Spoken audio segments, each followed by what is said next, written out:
আমি লোক সমাজে হইলাম দোষী, লোক সমাজে হইলাম দোষী রে শেরালি সব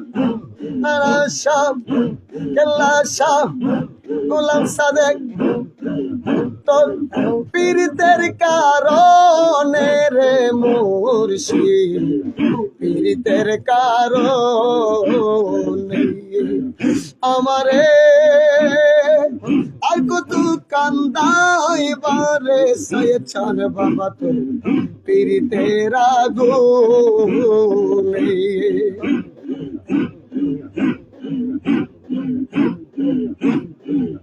যার তুমি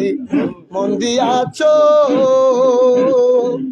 অতি অবাদরে রে দয়া,